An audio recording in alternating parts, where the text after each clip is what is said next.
Nama saya Cairan Tegal sebagai pengarah. Saya Lulu Hasna berperan sebagai penyusun rencana pelaksanaan pembelajaran. Perkenalkan, nama saya Hana Mutia Putri sebagai penyusun RPP. Halo, perkenalkan nama saya Filda Roro Andari Pambudi berperan sebagai guru. Halo, perkenalkan saya Vina Deviana Safira bertugas sebagai editor.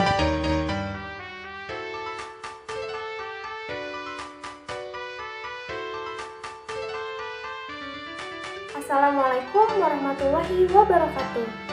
Hai adik-adik, perkenalkan nama kakak Kak Filda. Apa kabar adik-adik? Semoga selalu sehat ya. Nah, hari ini kita akan belajar mengenai teks laporan hasil observasi agar kita lebih mengerti. Adik-adik, sebelum kita belajar, kita lihat teks berikut ini dulu yuk.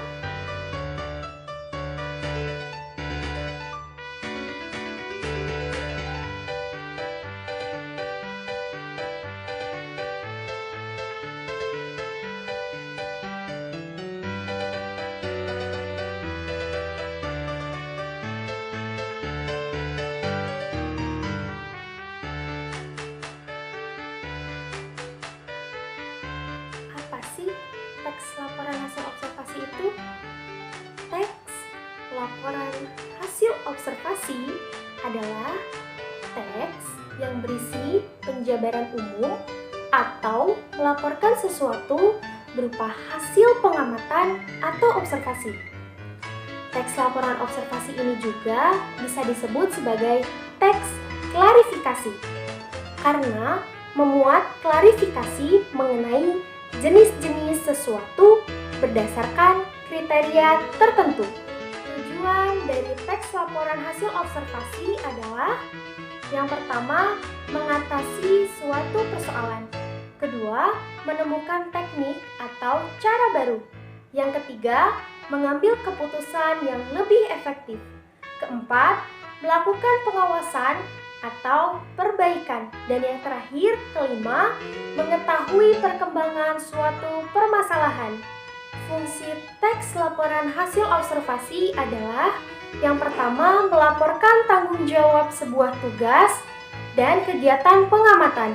Yang kedua, menjelaskan dasar penyusunan kebijakan, keputusan, dan pemecahan masalah dalam pengamatan.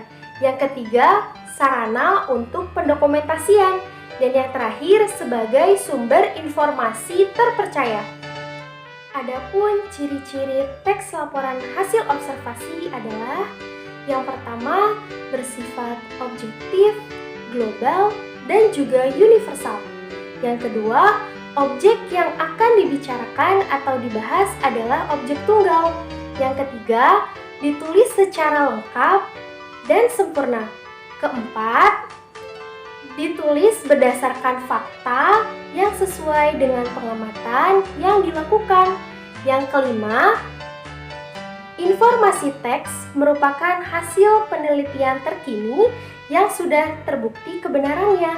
Yang keenam, tidak mengandung prasangka atau pemihakan yang menyimpang atau tidak tepat. Dan yang terakhir, saling berkaitan dengan hubungan berjenjang antara kelas atau subkelas yang terdapat di dalamnya. Struktur dari teks laporan hasil observasi terbagi menjadi 3 bagian. Bagian yang pertama adalah pernyataan umum. Yang kedua, deskripsi bagian, dan yang terakhir adalah simpulan. Pada pernyataan umum mengandung keterangan umum mengenai subjek yang akan dilaporkan. Untuk bagian deskripsi bagian mengandung rincian hal-hal yang akan dilaporkan. Dan yang terakhir adalah bagian simpulan. Bagian simpulan ini mengandung ringkasan umum hal yang akan dilaporkan. Lalu, bagaimana caranya menyimpulkan informasi berdasarkan teks laporan hasil pengamatan yang dibaca, yaitu dengan mencari ide pokok pada setiap paragrafnya. Ide pokok biasanya berada pada awal atau akhir paragraf.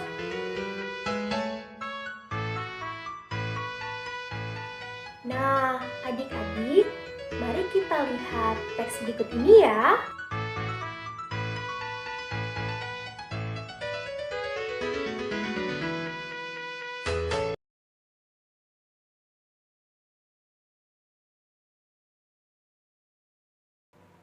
Cukup sekian untuk pembelajaran hari ini. Tetap semangat ya belajarnya. Terima kasih. Assalamualaikum warahmatullahi wabarakatuh. Dadah.